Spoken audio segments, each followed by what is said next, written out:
Namaste and a very warm welcome everyone to joining us from across India and around the world. My name is Rumit Wali. I'm the Manager Youth Affairs for South and Southeast Asia for Earth Day Network.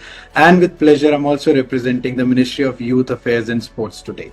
I've been privileged to also act as a mentor for sustainability with the Ministry of Youth Affairs and Sports for the young leaders that were there in the National Youth Festival. Today, I'm honored to moderate the inaugural edition of the Viksit Webinars, a new flagship initiative under the Ministry of Youth Affairs and Sports, launched as a part of Viksit Bharat Vision. This virtual series aims to bring thought leaders, changemakers, and youth voices together every month on national and international days that truly matter, like today, Earth Day 2025, which also marks the 55th anniversary of Earth Day back when it started in 1970. It truly has been a wonderful movement around the world. We're launching this series with our first webinar on the theme that couldn't be more relevant or timely, that is our power, our planet, which will be powering Mission Life. It's a call to action and a reminder that each of us holds the power to shape our planet's future, especially our youth, who are at the heart of a sustainable and developed Bharat. The ministry's work under Viksit Bharat focus not only on youth engagement, but also on building a pro-planet society. Through Mission Life, Lifestyle for Environment, launched by our Honorable Prime Minister Narendra Modi and championed globally, India is leading shift from climate talk to climate action. And that's why today we are marking this as the Earth Action Day. Today, India stands as a global leader in renewable energy, and many of you might have just seen the news a few weeks ago that now we rank among the top 3 countries in solar and wind energy capacity. With ambitious goals of increasing non-fossil fuel capacity by 2030 and hosting one of the world's largest solar parks, India is showcasing that climate responsibility and economic growth can go hand in hand. Today, as we align with Earth Day's global movement with India's national mission, we are deeply privileged to be joined by someone who has been at the forefront of environmental advocacy and Earth Day legacy for decades. And I've had the pleasure to meet Miss Kathleen Rogers, President of earthday.org. Under her leadership, Earth Day has grown into the world's largest civic environmental event, mobilizing over 1 billion people every year in over 190 countries. Ms. Rogers, we are truly honored to have you with us to share your thoughts, inspire our youth, and help us strengthen the bridge between global awareness and local action. With great joy and gratitude, I now invite you to take the stage. Over to you. Thank you. That was a wonderful introduction. I don't know how I can beat that. Greetings, everyone. Namaste. I'm actually talking to you from Rome, where I am for Earth Day, and I'm so pleased to be here. It is not an exaggeration that the first time I visited India, and now I've been there many, many times, I must admit it was one of the most exhilarating experiences of my life. Your society is extraordinarily dynamic, incredibly smart, and innovative. And so it's a real pleasure to be here with you, mostly young people who will be leading the planet for the next 100 years or so. So I'm really excited to be here. And I mean that sincerely. India is a global leader in every regard, whether it's environment, science, art, music, culture. It's an incredible country. And I'm very proud to have people working with me in India, and especially of the work that you've done around renewable energy, which is extraordinary. Let me start with just a couple of minutes about the history of Earth Day, which most young people don't know. After about 150 years of industrial development, which started in the 1800s, and in the United States and other countries, it was really obvious that the development that was taking place around the world was leaving a terrible environmental mark. We had children that were suffering birth defects. You could not literally see across the street in Los Angeles during rush hour because the pollution was so bad. Our rivers were on fire, literally, because oil companies would dump oil and it would catch on fire. And so a U.S. senator, that's from our top legislature, the Senate, and a very young activist got together and created something that became Earth Day. and 20 million people came out on the streets. 20 million, which was a lot for us back then, more than 10% of our population, came out on the streets in what was really a fairly super calm march of people from every walk of life, farmers, ranchers, faith people, children, students, everyone joined together, mayors, everyone was walking because they really wanted to stand up about the pollution in their cities and states. And so the US Congress and the President of the United States took note of that. And over the next couple of years, literally, they created the first Clean Air Act in the world, the first Clean Water Act, the Endangered Species Act, the Toxic Control Act. And we went through a very, very long stretch. I wasn't around, but the U.S. experienced what I'd call a honeymoon of environmental laws and regulations.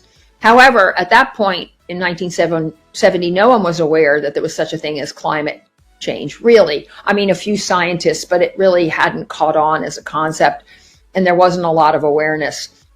And so I think around the world, we all thought things were getting a lot better. But in fact, we recognized that they weren't after a while. And between plastics and climate change, we're faced with many of the same issues that we had in 1970. And this time, they're not local, they are global. And that's why I'm so pleased to be here, because I honestly believe India will be one of the top leaders of the world as we move forward. And so what we do every year, and I've been at Earth Day about 20 years, is we come up with a theme. This year we developed a 2-year theme because we think it's important, called Our Power, Our Planet. The focus of which is to capture what we say is a little wave that will soon turn into a tsunami. And so we looked at what are the emerging issues, and we realized that despite climate change, despite some countries not being interested in solving the problem, we recognize that business was investing and governments were investing around the world in renewable energy.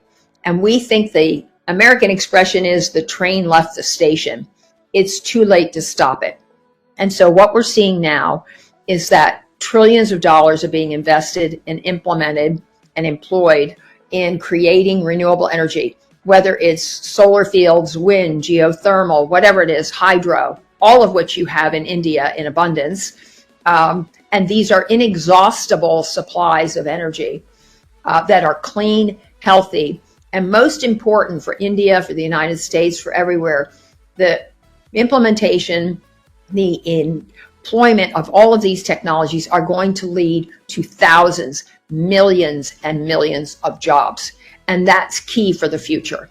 And so we know that if we continue to invest, continue to engage the public, talking about renewable energy and how it can benefit us, our health, our jobs, our livelihood, and other species on this wonderful planet, we think renewable energy is the key to driving all of those sectors and all of those rewards.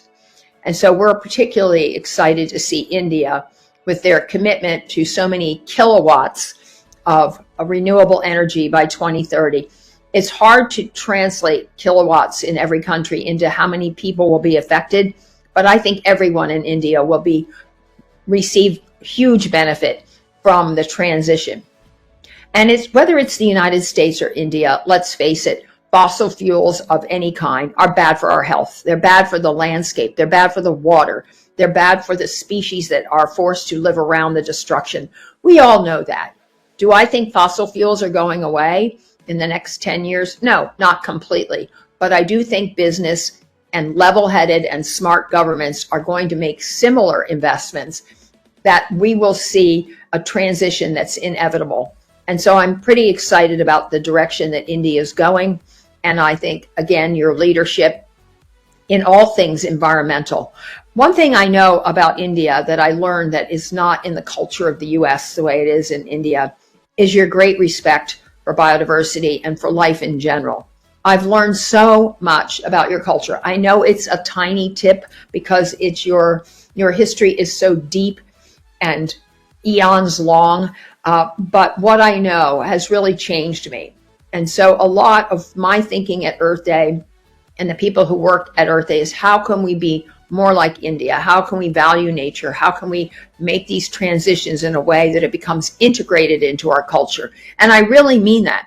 In addition, I really sincerely believe that I don't care if you're talking about a child who lives on the streets of any Indian city. You are incredibly brilliant people. And the thing I would suggest above all is that youth are going to take the leadership, not only in the inventions and the innovation and all of the things that you can make and create to help your country lead the technology revolution. To me, that's key, that youth begin those experiments, and it's a perfect place to start today. So congratulations to all of you, what you're trying to accomplish here and what you're doing. To all the young people that are listening, I hope my children are as inspired as you are. So I'd be happy to answer a few questions or take the lead from the very honorable Earth Day people that are on this call. Thank you so much, ma'am. It truly is an honor to hear those words about India, and truly our culture, how it's respecting Mother Earth, as we call it. We don't just call it a planet. We always call it Mother Earth. And you will see temples and everybody's today out there in the streets celebrating this day as like some kind of a very big festival where we're giving tribute back to the earth, planting trees, cleaning up the streets. But we have a question that came from one of our young leaders. The question is that young people in India are very passionate about the environment, but sometimes they feel their actions are too small to make a difference. What would you say to them about the real power of individual action, especially in the context of Earth Day? Well, there are a number of things. I feel the same way. You know, I recycle my brains out. I do all sorts of things, but none of us are perfect environmentalists for starters. I'm not. But I do think what youth have this power because, and I remember this when I was really young, is we all felt invincible. We felt like we could change the world. We felt like there was just nothing standing in our way. And that's the beauty of youth. And particularly in India, it's not just about individual action. Yes, each of us can try to recycle. I mean, I recycle, but the place where I live has imperfect recycling. So I think about a third of what I sit there and recycle actually gets recycled, but I still keep doing it. I also think the most powerful thing we can do is engage with each other, just like you're doing here. It's collective action. And your government is very open to collective action, and you're very interested in, it's very interested in hearing from youth in particular. I find the India government, if I might say, I don't know everything, but is very responsive to youth and is very responsive to questions and will take interest in and also take some of your ideas to help solve their own problems. Because again, what youth have, not all of them, we have time, energy, and we're together either through social media or in school or at university, wherever you are. Young people have this power of collective and individual action. And so I would really recommend, in addition to the things that you can do, and let's face it, turning off the water and recycling, they're all parts of it. But honestly, the corporations and the governments are the ones who are really responsible for taking care of things. So we can be the squeaky wheel. We can collectively talk to our local officials, talk to our city councils, talk to our parents about what they can do to bring our ideas to the forefront, because the next generation of great ideas will come from you. So in addition to personal action to clean up the environment, if you have ideas, like many people here today do, about how to solve the problems, bring them forward. Let your governments know, let your universities, let your colleges and high schools know, because there's an opportunity to, again, to create things, to be inventors and to be innovators. So it's across the spectrum what you can do. But the people that do it, that are inventive, that are creative, are the ones that are going to own the green economy. And it's really important that India own the green economy, because it's coming, whether forces against us want it or not. It is inevitable. So why not take advantage of it? Why not be the ones on top? Why not be the inventors? And it's all going to come from you.